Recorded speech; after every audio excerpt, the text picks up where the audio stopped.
நாளின் காலை வேளையிலே ஆண்டவர் நமக்கு தருகிற வார்த்தை மத்தேயு 26வது அதிகாரம் 28வது வசனம். இது பாவ மன்னிப்பு உண்டாகும்படி அநேகருக்காக சிந்தப்படுகிற புதிய உடன்படிக்கைக்குரிய என்னுடைய இரத்தமாயிருக்கிறது. அன்பான தெய்வ பிள்ளைகளே, இயேசு கிறிஸ்து தான் காட்டி கொடுக்கப்படுகிற அந்த நாளிலே பஸ்காவை ஆசரிக்கும்படியாய் சீஷர்களுக்கு அதை ஆயத்தம் பண்ணும்படியாய் சொல்லுகிறார். அவர்கள் பஸ்காவை ஒரு வீட்டிலே ஆயத்தப்படுத்துகிறார்கள். அங்கு ஆயத்தப்படுத்தும் போது அவர் 12 கூட பந்தி இருந்தார் என்று வேதம் சொல்லுகிறது. பிரியமானவர்களே, அவர் பந்தி இருக்கிற போது ஆண்டவர் முதலாவதாக அப்பத்தை எடுத்து ஆசிர்வதித்து அதை பிட்டு தன்னுடைய சீஷர்களுக்கு கொடுக்கிறார்.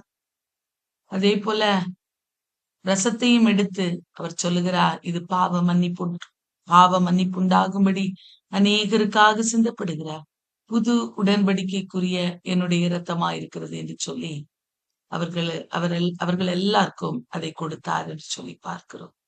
அன்பான தெய்வ பிள்ளைகளே, புது உடன்படிக்கை இயேசு கிறிஸ்து இந்த உலகத்திலே நமக்காக மனுவாக பிறந்து இந்த உலகத்திலே 33.5 வருட காலம் வாழ்ந்து கடைசியாக நமக்காக, நம்முடைய மீறுதல்களுக்காக, நம்முடைய அக்கிரமங்களுக்காக, நம்முடைய பாவங்களுக்காக கல்வாரி சிலுவையிலே பலியாக தொங்கினார்.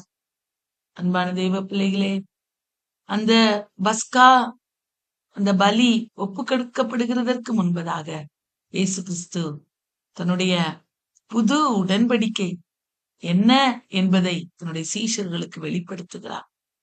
அவருடைய சரீரம், அவர் பிற்கப்படுகிற அவருடைய சரீரமும் அந்த இரத்தமும் தான் புது உடன்படிக்கைக்குரிய இரத்தம், சரீரம் என்று சொல்லி அவர்களுக்கு அந்த நாளிலே காண்பித்து கொடுத்தார். பிரியமானவர்களே, இந்த புது உடன்படிக்கையின் மூலமாக நாம் எல்லாரும் கிறிஸ்துவோடு ஐக்கியப்பட்டிருக்கிறோம். அந்த புது உடன்படிக்கை நமக்கு நித்திய ஜீவனை அளிக்கும்படியாய் அது சிந்தப்பட்டிருக்கிறது. நமக்கு இந்த உலகத்திலிருந்து, பாவத்திலிருந்து ஒரு மீட்பை கொடுத்து அவரோடு இணைந்து வாழக்கூடிய ஒரு அனுபவத்தை நமக்கு ஏற்படுத்தி கொடுத்திருக்கிறது.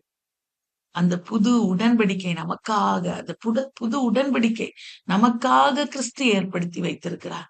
அந்த உடன்படிக்கையை ஒவ்வொரு நாளும் நாம் நினைவு கூறுகிறவர்களா, கிறிஸ்துவுக்காக நிற்கிறவர்களாய் நாம் மாற வேண்டும். பிரியமானவர்களே, புது உடன்படிக்கை எதற்காக ஏற்படுத்தப்பட்டிருக்கிறது என்றால், நாம் ஒரு நாளிலே நித்திய ஜீவனை பெற்றுக்கொள்ள போகிறோம். அவரோடு நாம் வாழப் போகிறோம். அந்த நித்திய ஆண்டவர் சொல்ற நித்திய ஜீவனை உங்களுக்கு அளிப்பேன் என்பதை நான் உங்களோடு செய்திருக்கிற வாக்கு தத்தம் என்று. நான் உங்களோடு இருப்பேன் கடைசி பரியந்தம். இந்த உலகத்துல எவ்வளவு பிரச்சனைகள், போராட்டங்கள் வந்தாலும் உங்களோடு இருந்து அந்த நித்திய ஜீவனை பெறுகிற வரைக்கும் நான் உங்களோடு இருப்பேன் என்று சொல்லி அவர் வாக்கு கொடுத்திருக்கிறார். அவருடைய சரீரத்தையும் அவருடைய இரத்தத்தையும் நாம் பானம் பண்ணுகிற போதெல்லாம் இந்த புது உடன்படிக்கையை நாம் நினைவு கூறுகிறவர்களா இருக்கணும். பிரியமானவர்களே, அதே இயேசப்பா இந்த காலை வேளையில விரும்புகிறார். அவரோடு ஒவ்வொரு நாளும் ஐக்கியப்படுகிற பிள்ளைகளை அவர் ஆசிர்வதித்து அவருடைய வாழ்விலே பெரிய காரியங்களை செய்ய அவர் வல்லமை உள்ள தெய்வமாய் காணப்படுகிறார். அன்பான தெய்வ பிள்ளைகளே, இந்த புதிய உடன்படிக்கையை குறித்து நாம் பார்க்கிறதான வேளையிலே நாம் இது நம்ம இஸ்ரவேல் ஜனங்கள் எகிப்து தேசத்திலே அடிமைகளா இருக்கும்போது கர்த்தர் அங்கே இருந்து அவர்களை கானான் தேசத்துக்கு அழைத்து கொண்டு வரும்படி தீர்மானம் பண்ணுகிறார். மோசேயும் ஆரோனும் அதற்காக தெரிந்தெடுக்கிறார். கர்த்தர் மோசேயும் ஆரோனையும் தெரிந்தெடுத்து அவர்களை அந்த இடத்திலிருந்து அழைத்து கொண்டு வரும்படியாய் செய்கிறார். அப்பொழுது ஆண்டவர் அவங்களுக்கு ஒரு காரியத்தை சொல்லுகிறார். அங்கே எகிப்து ஜனங்களுக்கு அங்கே வாதைகள், ஒவ்வொரு முறையும் பார்வோன் அவர்களை கானான் தேசத்துக்கு ஆண்டவரை ஆராதிக்க அனுப்ப மாட்டேன் என்று சொன்ன போது எகிப்தியர்களுக்கெல்லாம் வாதை உண்டாகிறது. 10 வாதையினால் எகிப்தியர்கள் வாதிக்கப்பட்டார்கள். 9 வாதைகள் அங்கே உண்டான போது எந்த வாதையும் இஸ்ரவேல் ஜனங்களுக்கு உண்டாகவில்லை. 10வது வாதை, அது தலைப்பிள்ளை சங்காரம் என்று வேதம் சொல்லுகிறது. ஒவ்வொரு வீடுகளிலும் உள்ள தலை பிள்ளைகள், மூத்த பிள்ளைகளை, அந்த மூத்த பிள்ளைகள் கொல்லப்படுவார்கள். இதன் மூலமாய் பார்வோன் உங்களை அனுப்பி விடுவான், என்னை ஆராதிக்கிறதற்கு அனுப்பி விடுவான் என்று சொல்லி ஆண்டவர் சொல்லுகிறார்.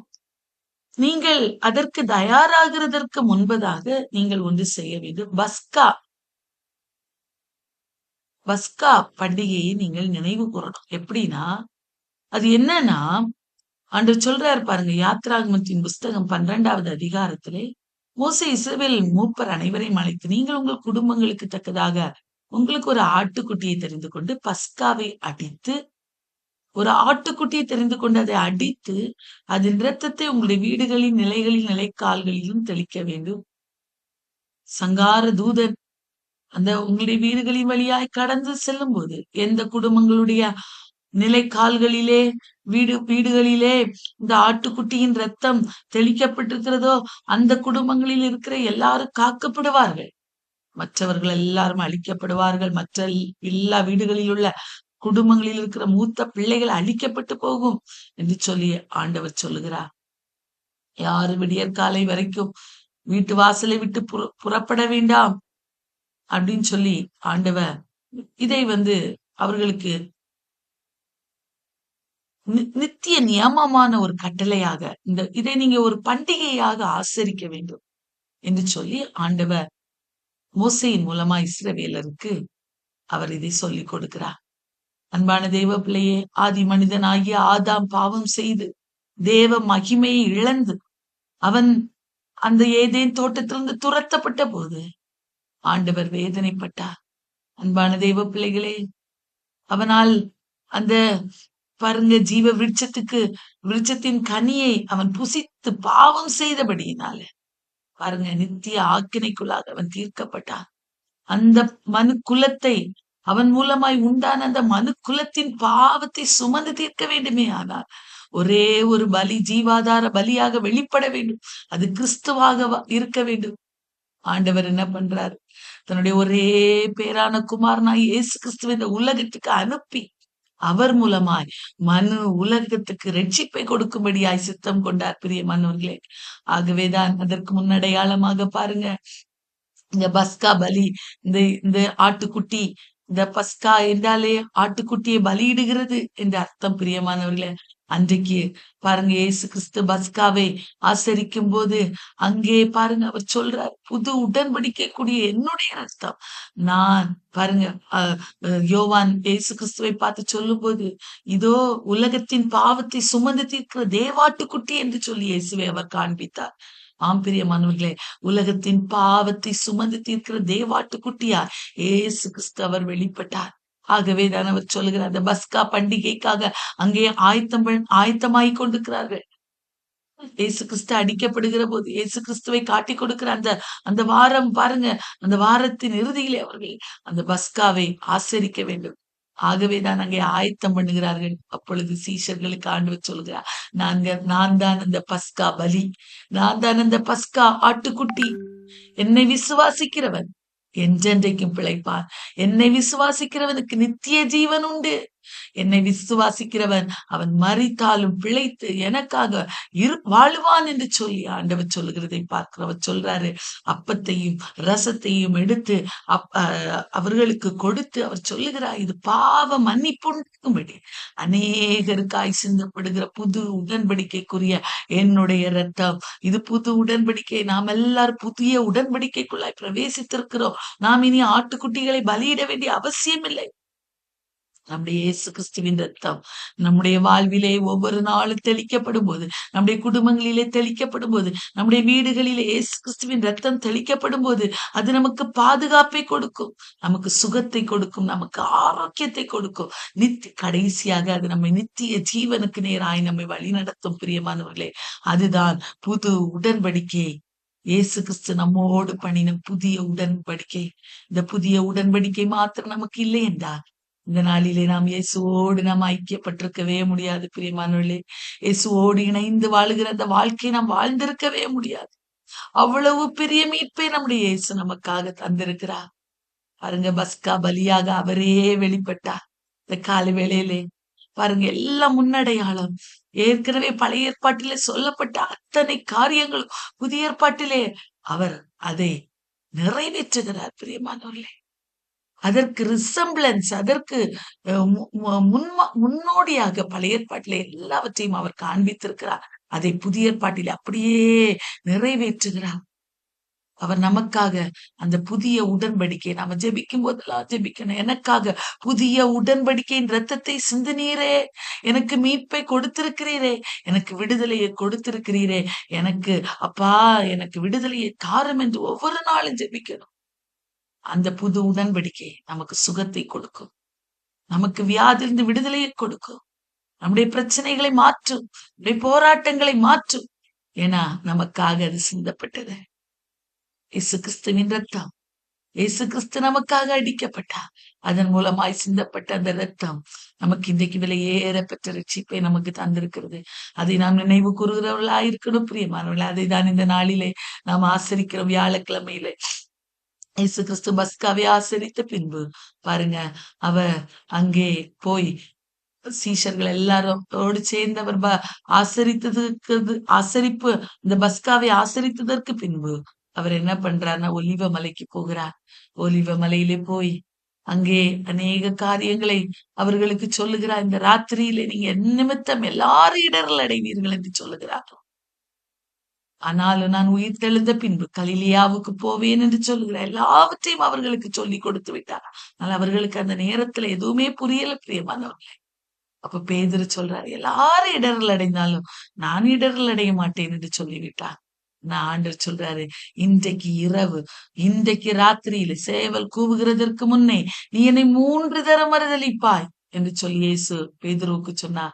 அப்பொழுது பேதுரு சொல்றான், மோடு மறிக்க வேண்டியவதா இருந்தாலும் மறுதலிக்க மாட்டேன் என்று சொன்னா சீஷர்களும் சொன்னார்கள், எல்லாரும் சொன்னார்கள். ஆண்டவர் என்ன பண்றார்? கெத்செமனே இடத்துக்கு போகிறார். அங்கே போய் வியாகுலப்படுகிறார், ஜெபிக்கிறார். அவருடைய ஆத்துமா மரணத்துக்கு ஏதுவான துக்கம். ஏன்னா அவர் அடிக்கப்பட போகிறார், காட்டி கொடுக்கப்பட போகிறார். அவரோடு இருக்கிற அவருடைய சீஷரே அவரை காட்டி கொடுக்க போகிறார். எல்லாவற்றையும் அறிந்தவரா அவர் ஜெபம் பண்ணும்படியா கெத்செமனே தோட்டத்துக்கு போகிறார். பாருங்க, 3 முறை பாருங்க அவர் ஜெபிக்கிறார். பேதுருவை, யாக்கோபு, யோவானையும் தனியே அழைத்து கொண்டு போய் அவர்களை ஒரு இடத்துல இருந்து ஜெபிக்க சொல்லிவிட்டு கொண்டு சற்றுதான் தள்ளி போய் அவர் வியாகுலப்பட தொடங்கினார் என்று வேதம் சொல்லுகிறது. துக்கமடை வியாகுலப்பட தொடங்கினார். அவர் ஆண்டவரோடு ஜெபித்தார். மரணத்துக்கு எதுவான துக்கம் கொண்டிருக்கிறது. ஆண்டவரே, இந்த பாத்திரம் என்னை விட்டு நீங்க கூடுமானால் நீங்கும்படி செய்யும். அவ்வளவு பாரம். முழு மனு உலகத்தின் பாவத்தையும் அவர் சுமந்து தீர்க்க வேண்டும். எவ்வளவு அவருடைய இருதயத்திலே பாரம் உண்டாயிருந்திருக்கும் பிரியமானவர்களே. பாருங்க சொல்றாரு, ஆனாலும் என்னுடைய சித்தத்தின்படி அல்ல ஆண்டவரே, உம்முடைய சித்தத்தின்படியே ஆக கடவுது என்று சொல்லி ஜெபித்தார். பிரியமானவர்களே, அன்பான தேவ பிள்ளைகளே, ஆனா அவரோடு அவருடைய பாரத்தை சுமக்க ஒருவர் கூட இல்லை. பிரியமானவர்களே, சொல்றார் பாருங்க, பேதுருவை நோக்கி நீங்க 1 மணி நேரமாவது விழித்திருக்க கூடாதா?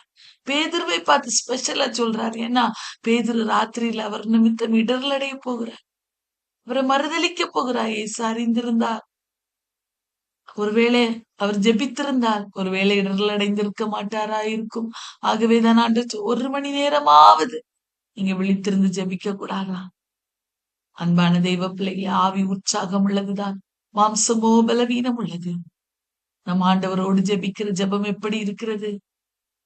ஜெபிக்கும் போது நம்முடைய சூழ்நிலைமைகளை ஆண்டவர் மாற்றுகிறார், நம்முடைய போராட்டங்களை மாற்றுகிறார்.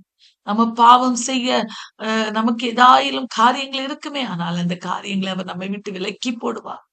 ஜெபம் அது நம்முடைய வாழ்விலே உயிர் மூச்சா இருக்க வேண்டும். ஆண்டவர் அதைதான் சொல்லி கொடுக்கிறார். சோதனைக்குட்படாதபடிக்கு விழித்திருந்து ஜெபம் பண்ணுங்கள் என்று சொல்லி அவர் சொல்லுகிறார். அன்பான தேவக்குள்ள மறுபடியும் அவர் போய் ஜெபிக்கிறார். அவருடைய வாழ்விலே அவ்வளவு ஒரு வேதனை. இந்த நாளிலே நம்முடைய வேதனைகளை அவர் அறிந்தவராயிருக்கிறார். ஏன்னா அவர் 100% மனிதனாகவும் 100% கடவுளாகவும் வாழ்ந்தார். நம்முடைய அத்தனை வியாகுலங்களையும் அவர் அறிந்திருக்கிறார். ஆகவே அவர் போய் சொல்றார், நம்முடைய சித்தத்தின்படியே ஆக கடவுள் என்று. பிரியமானவர்களே, அப்படி சொல்லி ஜெபம் பண்ணுகிறா. அப்பொழுது பாருங்க, அவர் மறுபடியும் சொல்றாரு, மனுஷகுமாரன் பாவிகளுடைய கையிலே ஒப்பு கொடுக்கிற வேலை வந்தது. அவர் 3 முறையும் வந்து சொல்லும் போது சீஷர்களுடைய கண்களிலே தூக்க மயக்கமும் ஆய்தான் நிறைந்திருந்தது. ஆண்டவர் சொல்றாரு, அவ்வளவுதான் முடிஞ்சு. எனக்காக பாரப்பட, எனக்காக ஜெபிக்க ஒருத்தர் இல்ல. வாங்க, என்னை காட்டிக் கொடுக்கிறவன் வந்து விட்டான். எழுந்திருங்கள் போவோம் என்று சொல்லி அவர் போகும்போது யூதாஸ் காரியோத்து அவரை முத்தத்தினால் அவரை காட்டிக் கொடுத்தார் என்று வேதம் சொல்லுகிறது. அன்பான தெய்வ பிள்ளைகளே, நம்முடைய வாழ்விலே சோதனைகளிலிருந்து நாம் ஜெயம் பெற வேண்டுமே, ஆனால் நாம் ஜெபிக்க வேண்டும். அதை தான் ஆண்டவர் நமக்கு இந்த காலை வேளையிலே கற்றுத் தருகிறார். ஜெபிக்க வேண்டும். இந்த வியாழக்கிழமை அன்று 2 காரியங்கள் மெயினா ஆண்டவர் நமக்கு உணர்த்துகிறார். ஒன்று, நமக்காக சிந்தப்பட்ட அந்த புதிய உடன்படிக்கை கூடிய அந்த இரத்தம், புது உடன்படிக்கை இயேசு நம்மோடு பண்ணி இருக்கிறார். அந்த உடன்படிக்கை மாறாது, அது என்றைக்கும் நிலைத்திருக்கிறது. அந்த புதிய உடன்படிக்கையின் மூலமா நாம் நித்திய ஜீவனை பெற்றுக் கொள்கிறோம். அந்த புது உடன்படிக்கை நமக்கு விலையேறப்பட்ட ரட்சிப்பை தந்திருக்கிறது. இந்த ரட்சிப்பை ஒவ்வொரு நாளும் நாம் காத்துக் கொள்கிறவர்களா, இந்த புது உடன்படிக்கையின் மூலமா என் ஆண்டவர் எனக்கு மீட்பை கொடுத்திருக்கிறார், விடுதலையை கொடுத்திருக்கிறார் என்ற விசுவாசத்திலே வளருகிறவர்களா இருக்கணும். 2, ஜெபிக்கிறதிலே உறுதியா இருக்கணும். சோதனையிலிருந்து ஜெயிக்க வேண்டுமே ஆனால், இந்த உலகத்திலே பாவ பழக்க வழக்கங்களிலிருந்து விடுதலை பெற வேண்டுமே ஆனால், ஜெபத்திலே உறுதியாய் தரித்திருக்க வேண்டும். இந்த 2 காரியங்களையும் தான் ஆண்டவர் இந்த நாளிலே நமக்கு சொல்லித் தருகிறார். நாம் ஆண்டவருடைய சமூகத்துல நம்மை ஒப்புக் கொடுப்போம். இந்த நாளிலே இந்த 2 காரியங்களையும் நம்முடைய வாழ்விலே இன்னும் அதிகமாய் அதிலே பலப்படுவோம். ஆண்டவர் நிச்சயமாய் பெரிய காரியங்களை நம்முடைய வாழ்விலே செய்வார். நாம் எல்லாரும்